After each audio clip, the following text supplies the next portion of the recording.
Cedar slabs over 9 feet long in Kansas are few and far between, so when I found these, I couldn't pass them up despite some imperfections. In this video, I want to show you how you can fix slab imperfections by using epoxy. Whether you need to fill a knot, repair a crack, or fill in a void, this video will discuss the techniques required to transform your slab from crack to perfection.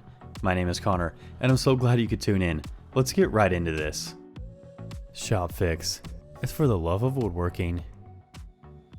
These cedar slabs were quite impressive, and I did my best to retain as much of the lumber as possible, while also removing the live edge per the client's request.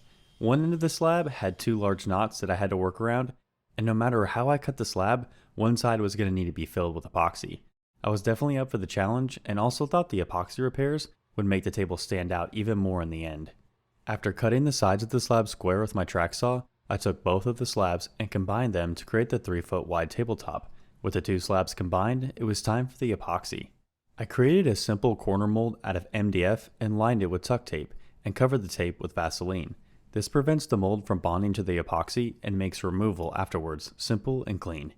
To ensure that the freshly poured epoxy doesn't seep out from any of the edges or corners of the mold, I lined them all with clear silicone.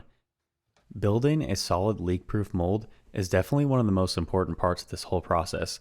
Securing your mold to your slab is the next most crucial step. Since this slab has been milled to its final form, I don't want to use any screws or nails here, so instead I'm using parallel clamps. The clamps will be plenty strong enough to position the mold and help me avoid having holes left behind. Once the mold is secured tightly under the slab, it'll be time to prepare the epoxy. Working with epoxy is really fun when done right, so if you haven't had much experience using it, I would just suggest filling some random voids on spare boards to get the whole process down. Warming the epoxy bottles in a container of water before mixing parts A and B helps a lot to control the bubbles. Thoroughly mixing the parts ensures that the proper reaction can take place. I also don't fill the entire void in one pour, which helps reduce the chance of any leaking out of the mold.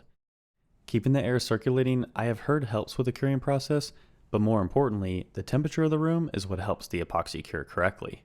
Epoxy cures best in temperatures between 70 to 85 degrees Fahrenheit. If the ambient temperature isn't warm enough, you can always heat it up with a space heater. After making sure the first layer of epoxy didn't leak at all, I then fill the rest of the void until I reach the surface of the wood. Another layer of epoxy can be applied between 4 to 10 hours after the previous layer has been applied. The epoxy will be cured enough to remove the mold 24 to 72 hours after pouring. If you have any questions about the process so far, feel free to comment so that I can do my best to help you out. If you make sure to apply the tuck tape to the mold and give it a coat of Vaseline or mold release spray, then removing the mold after applying epoxy should be a breeze. After some initial sanding was done, I started to notice that the look wasn't as clean as I had hoped for. The epoxy lines weren't crisp, and the transition from black to tan to red cedar tone was not sitting well with me. To fix the aesthetic of the epoxy fill, I traced out an ideal shape with Sharpie and then used my router to hollow out the new shape. This was a great way for me to resolve the issues of the fuzzy transition lines between the epoxy and the slab. Once I had this area routed out, I mixed up some more epoxy and filled the new void. I am interested to know what you all think of my custom epoxy fill, so see if you think it was worth it in the end and comment. Epoxy is notorious for leaving behind bubbles near the surface. To clear these up, I recommend getting some kind of torch so you can pop the bubbles with heat. Not only does this work really well, but it's quite satisfying to watch. Sanding can be quite tricky to get right. Wet sanding epoxy can leave you with crystal clear results with little to no pigtail marks left behind, and there are great videos solely dedicated to that process. However, using mesh sanding pads and being diligent about collecting all the sawdust and working your way through all the grits can leave you with surprisingly great results without the need for water, which can be difficult to accomplish with smaller epoxy fills. You can be the judge, but in the end, I believe I achieved a great finished look without wet sanding the epoxy. I also didn't want too high of a sheen for this black epoxy, so I stopped at 400 grit. After cleaning with mineral spirits, I applied a coat of tung oil. The wood will be eager to soak up any oil on the first coat, so be sure to apply a thin, even layer across the entire surface. I then applied a second coat of tung oil and also a top layer of Oil hard wax finish, and you better believe I busted out the buffer for that.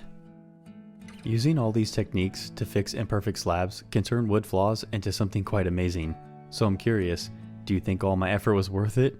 Well, either way, I hope you can use these techniques on your own project to make it that much better. Always remember, mistakes are only temporary setbacks in woodworking. The final result is all that anyone will ever see. Well, unless of course, you record it all and post it on YouTube, and in that case, you're screwed and at the will of the internet's opinion.